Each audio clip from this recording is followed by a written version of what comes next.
সাহাবায়ে কেরাম সফরে গেছে, খাবার শেষ হয়ে গেছে, পাশের পল্লীতে গিয়ে খাবার চেয়েছে, তারা বলল আমরা খাবার দিতে পারবো না। তো খাবারের ব্যবস্থা করে নাই তারা। তাদের পল্লীর যে আমির সাহেব ছিল, লিডারে বিচ্ছু কামড় দিছে, এখন ওজা কবিরাজ আনছে, কোনো কাজ হয় না। তারা বলল চলো মুসলমানদের কাছে যাই, দেখি কোনো ব্যবস্থা হয় কিনা। মুসলমানদের কাছে আসছে, আসার পর আমির সাহেবকে বললেন আফিকুম রাকিন, তোমাদের মধ্যে কোনো ঝাড়ফুঁক করার মতো কেউ আছে কিনা। ওই আওয়াজটা একটু কমান, ওই পাশের আওয়াজটা একটু কমান। কোথায় এই ভাই, দূরের আওয়াজটা একটু কমায় দেন।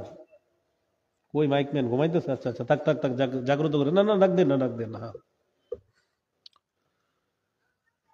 তো সাহাবায়ে কেরাম পাশের এক এলাকায় গেছে, যাওয়ার পর খ্রিস্টান বা পাশের পল্লীর কাছে গিয়ে বলছে আমাদের খাবারের প্রয়োজন। তো তারা খাবারের ব্যবস্থা করতে পারে নাই। তাদের লিডারকে বিচ্ছু কামড় দিস। বিচ্ছু কামড় দেওয়ার পর কবিরাজ আনছে, সব আনছে, ভালো হয় না। এবার সবাই গেছে মুসলমানদের আমির সাহেবের কাছে, বললেন তোমাদের মধ্যে কেউ ঝাড়ফুঁক করার মতো আছো? আমির সাহেব বললেন আছে, তবে করবো না। কেন? খাবার চেয়েছিলাম, খাবার ব্যবস্থা করছিলা। যদি তুমি ঝাড়ফুঁক করো তাহলে 30টা বকরি দিব, যদি লিডার ভালো হয়ে যায়। মুসলমানদের আমির সাহেব গেলেন, কি যেন বলে ফু দিছে, আল্লাহ ভালো করে দিছে, 30টা বকরি পাইছে। পাওয়ার পর বকরি নিয়ে আসছে, আসার পর মাসালা সাহাবায়ে কেরামের মধ্যে মতভেদ, এই বকরি খাবো কিনা। 30টা বকরি ফু দিয়ে আনলাম, এটা খাওয়া জায়েজ আছে কিনা মাসালা তারা অনুসন্ধান করতেছে। নবীজির কাছে গেলেন, গিয়ে বললেন ইয়া রাসূলুল্লাহ, এমন এমন ঘটনা, ফু দিয়ে 30টা বকরি পাইছি, এখন কি এগুলা খাওয়া জায়েজ আছে?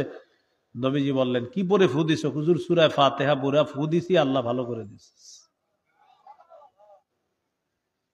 এই জন্য আপনাদের ঘরে যখন কোনো সমস্যা হবে, পেটে, বিশেষ করে পেটে যদি সমস্যা হয়, সূরা ফাতিহা 7 বার পড়বেন, আর এই পানিতে ফু দিয়ে খাবেন। যার সমস্যা তাকে পান করাবেন, ইনশাআল্লাহ কিছুক্ষণের মধ্যে রেজাল্ট পাবেন ইনশাআল্লাহ। কয়বার? সাহাবী বললেন হুজুর সূরা ফাতিহা পড়ছি, এটা পুরো ফু দিছি, লিডারে আল্লাহ ভালো করে দিছে। নবীজি বললেন তোমরাও খাও, আমারেও দাও। বকরি তোমরাও খাও, আমারও দাও। এই জন্য ফুটু দিলে